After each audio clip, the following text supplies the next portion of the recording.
अस्सलाम वालेकुम dear students, कैसे आप सब। उम्मीद करता हूं कि आप सब खैरियत से होंगे। Okay, once again welcome to Shahid Saras education point. बेटा कल मैंने ये टॉपिक एक्चुअली पढ़ाया है, लेकिन ये टॉपिक आपके सिलेबस में अलग से है, इसलिए आज उसको थोड़ा और डिटेल में पढ़ने की कोशिश करेंगे। ज्यादा डिटेल में नहीं बताएंगे, बट थोड़ा पॉइंट्स एक्स्ट्रा है जो हम आज आपके साथ डिस्कस करने वाले हैं। तो क्या है वो टॉपिक एग्जैक्टली माय डियर, आप लोगों ने तो देखा होगा। तो topic is ozone layer and how it is being depleted. बहुत इंपॉर्टेंट क्वेश्चन है बेटा, बहुत बहुत इंपॉर्टेंट है। अक्सर इसमें क्वेश्चन आने का चांस बनता है। तो ओजोन लेयर मैंने ऑलरेडी आपके साथ डिस्कस किया, और आज हम आपको डायग्रामेटिकली दिखाएंगे। मेरे पास कुछ पिक्चर्स हैं, तो वो भी हम आपके साथ शेयर करेंगे, so that your concept will get very much crystal clear.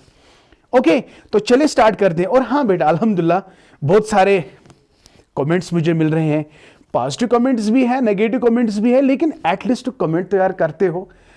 जो नेगेटिव कमेंट करता है एटलीस्ट आप वो कमेंट तो करता है, तो जो कमेंट नहीं करता है तो उससे तो कहीं ज्यादा अच्छा है ना, वो एटलीस्ट कमेंट तो करता है, देखता है मेरा वीडियो देखता है, और मुझे भी पता चलता है कि मैं कहां पे गलती कर रहा हूं और उस गलती को कैसे सुधारना है। तो एक गलती मैं करता हूं, मैं सारा बोर्ड ऑक्यूपाई करता हूं।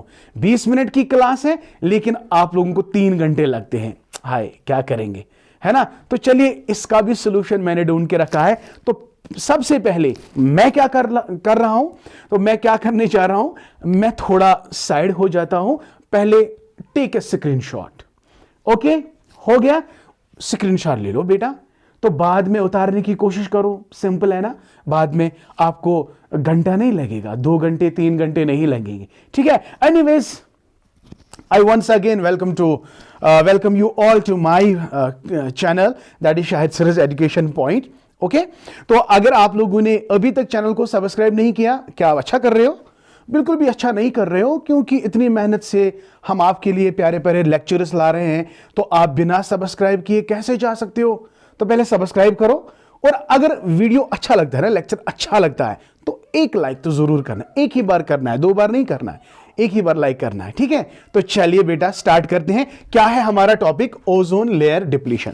आप ऑलरेडी अगर आप प्रीवियस लेक्चर आप मेरा देखोगे, देखो बहुत सारे बच्चों को कंफ्यूजन है, सर सारे लेक्चर्स अवेलेबल नहीं है। बेटा जब आप मेरा वीडियो देखोगे, जब आप मेरा लेक्चर ओपन करोगे, जाके प्लेलिस्ट चेक करो। प्लेलिस्ट में साइंस सुपरवाइजर लिखा हुआ है, इसमें सभी लेक्चर्स अवेलेबल है। अब बहुत सारे बच्चे ये भी कहते हैं, सर प्लीज ऑर्डर में लेक्चर्स दिया करो। भाई let me honestly tell you, मैं बहुत बिजी होता हूं, तो मुझे उतना ज्यादा वक्त नहीं मिल रहा है, so that I can sort it all. सो आप अपनी तरीके से अच्छी तरह से आप बेटर जानते हो कि आपको कैसे पढ़ना है, किस तरह से पढ़ना है। You go through my channel, visit my playlist, आपको हर एक साइंस का टॉपिक मिलेगा, ठीक है। तो चलिए ज्यादा बातें नहीं करते हैं, फिर आप ये भी कहोगे कि सर लेक्चर 10 मिनट के बाद स्टार्ट करते हो, है ना। मुझे बहुत सारी चीजों का ख्याल रखना पड़ता है भाई, आप लोग बहुत चालाक हो, ठीक है, लेकिन मैं भी बहुत अच्छा चालाक हूं, ऐसी बात नहीं है। तो चलिए भाई स्टार्ट करते हैं आज का टॉपिक। देखो ओजोन क्या है बेटा, ये एक लेयर है एटमॉस्फेयर में जो हमें प्रोटेक्ट करता है फ्रॉम अल्ट्रावायलेट रेडिएशन से। अल्ट्रावायलेट रेडिएशन बहुत किस्म के होते हैं, इनकी वेवलेंथ डिफरेंट है। कुछ अल्ट्रावायलेट के कुछ वेवलेंथ्स ओजोन पास करता है, और कुछ वेवलेंथ्स को पास नहीं करता है। तो कौन है वो ऐसे अल्ट्रावायलेट रेज जो पास होते हैं, जो पास नहीं होते हैं? वो भी एक इंपॉर्टेंट सवाल है जो आपके एग्जामिनेशन में पूछा जा सकता है, ठीक है ना बेटा। तो ये सारी चीजें हम डिस्कस करेंगे। वैसे तो सारी चीजें हमने डिस्कस कर ली है, बट थोड़े पॉइंट्स हैं जो आपने याद रखनी है। सबसे पहले बात करेंगे ओजोन जो है, what is ozone actually? It is nothing but it is a form of oxygen. ये ऑक्सीजन का फॉर्म है बेटा, और इसकी फॉर्मूला है O3। ये आप याद रखेंगे, ये भी क्वेश्चन आ सकते हैं बेटा। तो ozone is a form of energy. आपने स्क्रीनशॉट उठाया होगा उम्मीद करता हूं। तो अगर मैं बोर्ड अब ऑक्यूपाई कर भी लेता हूं तो आपको टेंशन होगी? बिल्कुल भी नहीं होनी चाहिए अब। And it is a triatomic molecule, जो मैंने यहां पे कहा triatomic, because there are 3 oxygen atoms attached to it. इसका मतलब है ट्राई एटॉमिक मॉलिक्यूल का मतलब है made up of 3 atoms of oxygen, right? Okay, ozone is highly poisonous, very nice of you. Ozone जो है ये बहुत ही खतरनाक पॉइजनस होता है। Very little quantity of ozone is present in the lower part of atmosphere. तो atmosphere में अभी आपको बताऊंगा कि एटमॉस्फेयर के layers, troposphere, stratosphere, ionosphere, mesosphere, ये 4 पॉइंट्स में अभी डायग्रामेटिकली आपको बता देता हूं।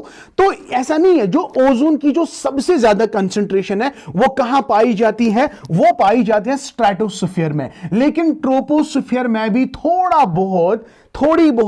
थोड़ा कंसंट्रेशन ओजोन का पाया जाता है। लेकिन जो ओजोन है ना, very good amount of ozone जो है प्रेजेंट होता है किस स्फीयर में? किस upper part of the atmosphere, that is stratosphere. तो stratosphere some 18 to 50 kilometre above the equator, equator से 18 to 50 किलोमीटर अबोव। ये याद रखो बेटा, ये क्वेश्चन आ सकता है। स्ट्रेटोस्फीयर जो है it is 18 to 15 kilometer above the equator and 80 to 30 kilometer above the poles. Above the poles it is 8 to 30 kilometer above poles, 18 to 50 kilometer above the equator. समझ आ गया बेटा? This is very much important info, very much important, my dear.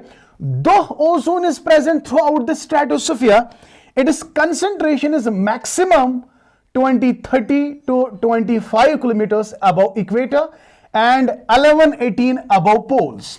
ये भी important, इस line को समझिएगा बेटा। क्वेश्चन कैसे आ सकता है? दो ओजोन नो डाउट, ओजोन जो है, ozone is present through out the stratosphere, ozone is present, but इसकी जो कंसंट्रेशन है, ओजोन की जो कंसंट्रेशन है, ये मैक्सिमम पाई जाएगी कहां से? 23 से लेकर 25 किलोमीटर अबव द इक्वेटर। क्योंकि स्ट्रेटोस्फीयर कितना दूर है? 18 to 50 kilometre above the equator. और कहा जाता है 23 से लेकर 25 किलोमीटर। ये इंपॉर्टेंट है बेटा, याद रखो, मैं यहां पे लिखूंगा 23 से लेकर 25, इस रेंज में सबसे ज्यादा मैक्सिमम अमाउंट ऑफ ओजोन पाया जाता है। ये इंपॉर्टेंट है बेटा। Are you getting my point? या अगर पोलर ज़ेबो की बात करेंगे 11 से लेकर 18 किलोमीटर, तो यहां कंसंट्रेशन ओजोन की सबसे ज्यादा होती है।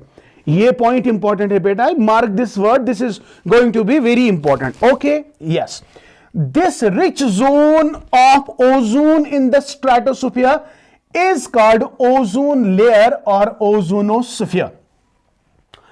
That is why, since the concentration of ozone is maximum where 23 to 25 kilometers, right?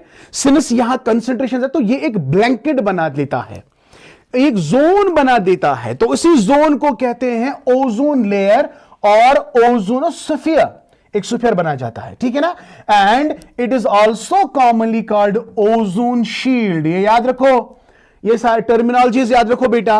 Why it is called ozone layer? Because of the maximum concentration of the ozone from where to where, 23 से लेकर 25 kilometres. That's why it is a middle part, it is a middle part. देखो 18 से 15, तो it is a middle part, so that is why it forms a shield, because this region intercepts the energy ultraviolet radiation. देखो अब यही reason जो है, जो ozone का लेयर है, अब ये इंटरसेप्ट करेगा किसके साथ? अल्ट्रावायलेट रेडिएशन के साथ। Yes, ultraviolet radiations.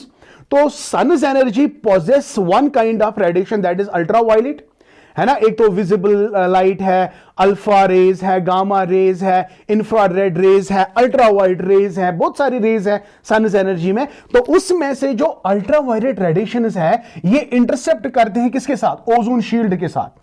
ये बात याद रखो बेटा, दैट्स वेरी मच इंपॉर्टेंट। अभी जो अल्ट्रावायलेट रेडिएशन है ना बेटा, ये 3 किस्म के होते हैं भाई। Ultra UVA, UVB, UVC। देखो बेटा, UVC जो है, इसकी जो वेवलेंथ है 100 से 280 नैनोमीटर है। UV की बात करेंगे तो 280 to 320 है। And it it however allows low energy UV rays and UVA radiations को ये allow करता है to reach earth surface। ऐसा बिल्कुल भी नहीं है कि सारे अल्ट्रावायलेट रेज जो है वो स्टॉप करता है ओजोन। तो अल्ट्रावायलेट रेडिएशन में कुछ ऐसे रेडिएशन है लाइक यूवी, इनको ज्यादा wavelength means low energy radiation, जिनका कम वेवलेंथ है वो हाई होते हैं, याद रखेंगे आप। तो यूवी रेडिएशन ए जो है it reaches to the earth surface. तो बन गया ना ऑब्जेक्टिव एक, बन गया ना मल्टीपल चॉइस क्वेश्चन, बन गया ना आपका क्वेश्चन। अल्ट्रावायलेट रेडिएशन कितने किस्म का है भाई? ए है, बी है, सी है। यहां डिसेंडिंग ऑर्डर है, पहले सबसे लोवेस्ट है, फिर उसके बाद हाईएस्ट है और उसके बाद सबसे हाईएस्ट है वेवलेंथ। तो आपको याद रखना है जिनकी वेवलेंथ अल्ट्रावायलेट रेडिएशन में ज्यादा है वही अलाउ हो जाते हैं अर्थ, वो रीच करते हैं अर्थ सरफेस एरिया पे। तो जिनकी लो लेंथ होती है ना, लो वेवलेंथ, तो वो जो ओजोन लेयर है वो उसको अलाउ नहीं करती है to reach the earth surface. I hope बेटा ये वाला पार्ट आपको बहुत अच्छे से समझ आ गया। ये काफी इंफॉर्मेटिव है मुझे लगता है, बट आपको क्या लगता है तो आप बेहतर जान सकते, बेहतर बता सकते हो ना। अब देखो इसको थोड़ा बहुत मैं जूम इन कर लेता हूं so that you can get a clear picture.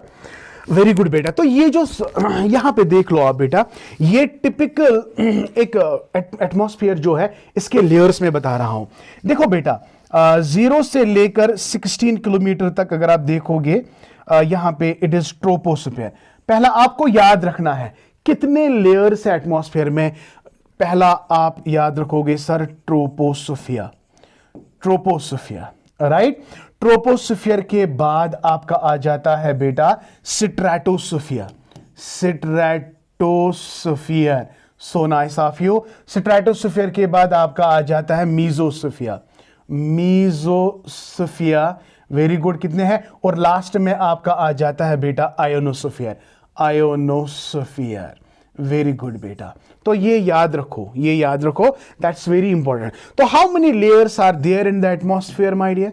Troposphere, stratosphere, mesosphere, ionosphere.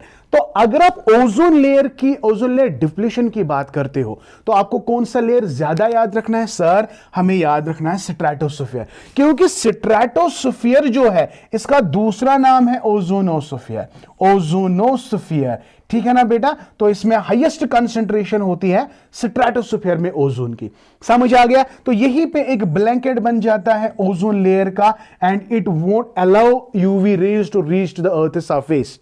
You got my point बेटा? अच्छे से समझ आ गया? ओके उम्मीद करता हूं ये 4 लेयर्स आपको याद रखने हैं, दैट इज इट। बाकी आपको कुछ नहीं करना है। Okay yes. अब ये जो ओजोन है ना बेटा, इसकी थोड़ी बहुत इक्वेशन आप देख लो, दैट्स इट।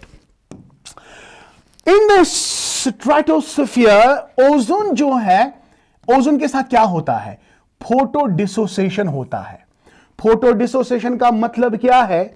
ये स्प्लिट हो जाता है and generated simultaneously by the absorption of harmful ultraviolet radiations coming from the sun।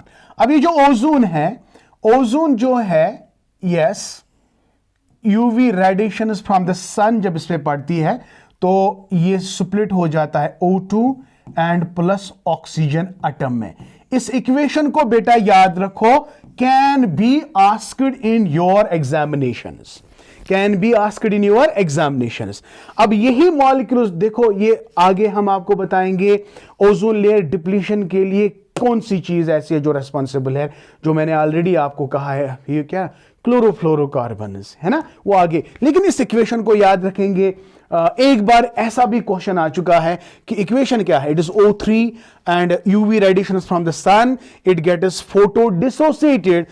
Photo dissociated, photo means with the help light dissociate, ये ब्रेक हो जाता है ऑक्सीजन मॉलिक्यूल और O एटम में। ये याद रखेंगे, दैट्स वाई इस इक्वेशन को आप ऐसे ही याद रखेंगे। ठीक है, चलिए बाय, चलिए अब देखो ओजोन लेयर डिप्लीशन।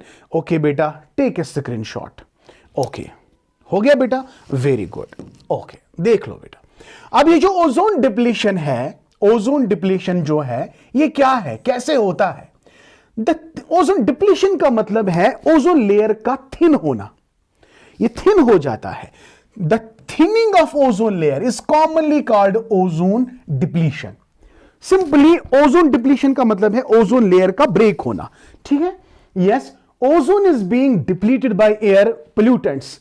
एयर में जो पोल्यूटेंट्स है, ये रिएक्ट करते हैं इस ओजोन के साथ एंड विद द रिजल्ट ये थिन हो जाता है। ये कल भी मैंने आपको बहुत अच्छे से समझाया है। And who are the responsible pollutants, what are the pollutants that are actually responsible? Chlorofluorocarbons are air pollutants that are mainly responsible for depletion of ozone layer in the stratosphere। तो मेन चीज जो है वो है आपके chlorofluorocarbons. इसके बावजूद, chlorofluorocarbons के बावजूद, there is a methane, there are oxides of nitrogen and they can also cause the ozone layer depletion.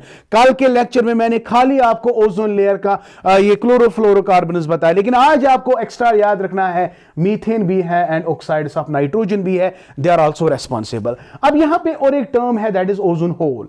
Decline in thickness of ozone layer over a restricted area is called ozone hole, and ozone hole was first discovered over Antarctica in 1985. Date is very important. This can be asked in your examination कि पहली बार कहां देखा गया ozone hole? It was seen in Antarctica, and what was the date? The date was 1985. जो chlorofluorocarbons है ये synthetic है, harmful chemicals है which are widely used in शाबाश refrigerators, air conditioners as coolants, in fire extinguishers, in aerosol sprayers and as propellants। propellants वो जो aeroplanes में fuel लगता है, that's called propellants, right. Once released in air, जब ये air में release होते हैं ना, दीज harmful chemicals produce active chlorine. ये एक्टिव क्लोरीन प्रोड्यूस करते हैं Cl एंड ClO रेडिकल्स हैं in the presence of UV radiations. यही रेडिकल्स एक चेन बनाते हैं and destroy the ozone by converting it into oxygen. अब यही जो मैंने ऊपर O3 gets converted into O2 plus O, ये कैसे हो जाता है? ये क्लोरोफ्लोरोकार्बन जो एक्टिव क्लोरीन होता है, ये इस एयर, ये ब्लैंकेट ओजोन लेयर के साथ क्या अटैच होता है, फ्री रेडिकल क्लोरीन, तो ये क्लोरीन की वजह से ये ब्रेक हो जाता है। समझ आ गया? तो ये कल भी मैंने आपको बताया। Amount of atmospheric ozone is measured by Dobson spectrometer। ये भी मैंने कल आपको बताया था। तो कितना अमाउंट ऑफ एटमॉस्फेरिक ओजोन जो है इसको मेजर करने के लिए we have a device that's called Dobson spectrometer and is expressed in Dobson unit. ये कई बार पूछा गया है बेटा, ये याद रखो। And you will be surprised to know that एक single active chlorine converts 1 lakh molecules of ozone into oxygen into। अब ये कल भी मैंने थोड़ा एक टर्म आपको बताई थी, but it is here different. ये कहता है कि एक एक्टिव क्लोरीन एटम कितने मॉलिक्यूल्स ऑफ ओजोन को कन्वर्ट करता है into oxygen? 1 lakh molecules of ozone को ये कन्वर्ट करता है इनटू ऑक्सीजन। ये बेटा याद रखो, this is going to be very important. समझ आ गया ये ओजोन लेयर डिप्लीशन का मतलब क्या है? यहां से क्लोरोफ्लोरोकार्बन्स आ गए, वहां से अल्ट्रावायलेट रेडिएशंस आ गए। क्लोरोफ्लोरोकार्बन्स क्या होता है? ये क्लोरोकार्बन्स इन यूवी रेज के साथ अटैच होते हैं, यानी they combine.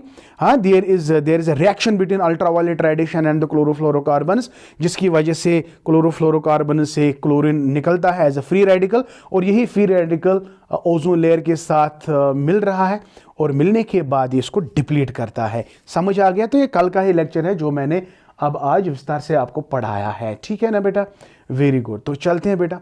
Ozone layer depleting substance, again मुझे कुछ नहीं कहना है, ये खाली है जो ऑलरेडी मैं कह चुका हूं। ओजोन लेयर सबस्टेंस क्या है? Simple, the main substances, ozone depleting substances are chlorofluorocarbons, halogens, methane, nitrous oxide, carbon tetrachloride CCl4, ठीक है, and chlorine। Of these chlorofluorocarbons, the principal ODS are the principal, यानी ये principal है। Of these, jets and rocket release some ODS in the atmosphere while others slowly enter into the stratosphere, तो simply जो यहां पे नाम मैंने आपको बताए, तो ये आपको नाम याद रखने हैं। These are the depleting substance. तो आप इसका स्क्रीनशॉट भी उठा सकते हो, तो यू कैन हैव। ओके, चलिए अगर मैं इफेक्ट्स की बात करूंगा, कल भी मैंने आपको कहा डायरेक्टली आते हैं, it can cause cancer, it can cause I site. ये ऑलरेडी मैं कह चुका हूं बेटा, ये कल का ही लेक्चर है। हार्मफुल इफेक्ट्स की बात करेंगे, कैंसर, आई साइट, वेरी गुड। तो यहां पे आप देख सकते हो पिक्चर है, अक्टूबर 1980 की बात करेंगे तो आपको ये वाली पिक्चर देखो, यहां पे थोड़ा बहुत है, 1805 में यहां पे थोड़ा बहुत है, 90 में दिखाया गया तो यहां पे बहुत है। Satellite picture showing the hole in the ozone layer over Antarctica, तो 1980 में थोड़ा बहुत है, यहां पे बहुत ज्यादा है, और 90 में बहुत ज्यादा है। इसको आप याद रखेंगे। इसके बाद जो इंपॉर्टेंट है ना बेटा, जो जिसमें चांस है क्वेश्चंस आने के, ये इम्यून सिस्टम को इफेक्ट करता है, इंक्रीज एम्ब्रियोनिक मोर्टेलिटी, राइट। तो हार्मफुल अल्ट्रावायलेट रेडिएशन जो है ये डेवलपिंग मदर्स यूट्रस को डैमेज कर सकता है, ये भी खतरनाक है। फोटोसिंथेसिस में प्रॉब्लम, और ग्लोबल वार्मिंग तो है ही। Decreased photosynthesis would result in increase concentration of carbon dioxide, this will cause global warming. Okay, यहां पे अब जी के बेस्ड क्वेश्चन है बेटा, जी के बेस्ड। अब ये जो ओजोन लेयर डिप्रेशन है ना, it is a threat to the climate, so that is why कुछ एफर्ट्स, इंटरनेशनल एफर्ट्स लड़ाए गए कि how to check this ozone depletion. तो सबसे पहले ozone layer, thinning of ozone layer, अभी मैंने आपको कहा था, ये नोटिस किया गया 1980 में।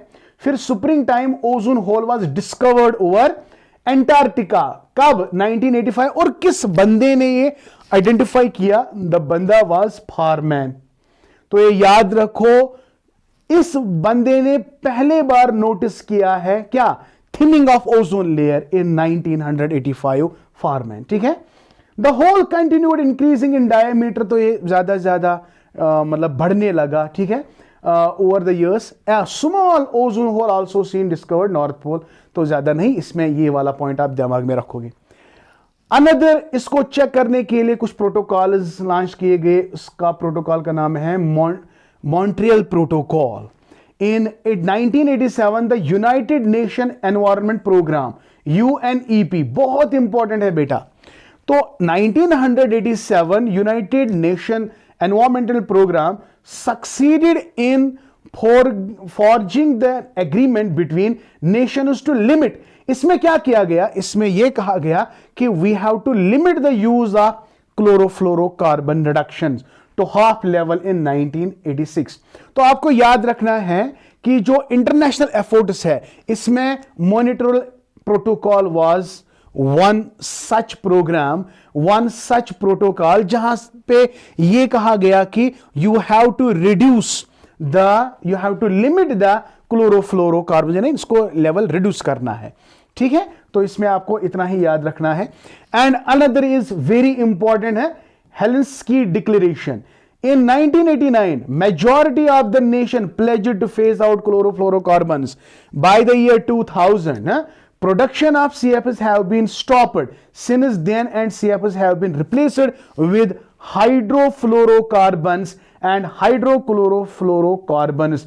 तो ये जो क्लोरोफ्लोरोकार्बन्स है, according to Helsinki declaration, these have been replaced. कैसे? क्लोरोफ्लोरोकार्बन्स के बदले हमने यूज किया ये हाइड्रोफ्लोरोकार्बन्स एंड हाइड्रोक्लोरोफ्लोरोकार्बन्स। ये याद रखो, ये क्वेश्चन आ सकता है। Instead of chlorofluorocarbons what have been used? HFC hydrofluorocarbons and HClFC क्या है? हाइड्रोक्लोरोफ्लोरोकार्बन्स। तो आई होप बेटा आपको बहुत अच्छे से समझ आ गया। So this was all about ozone layer depletion, इसका काज, इसके कॉन्सिक्वेंसेस, है ना, और कुछ इंटरनेशनल प्रोटोकॉल्स मैंने आपके साथ डिस्कस किए।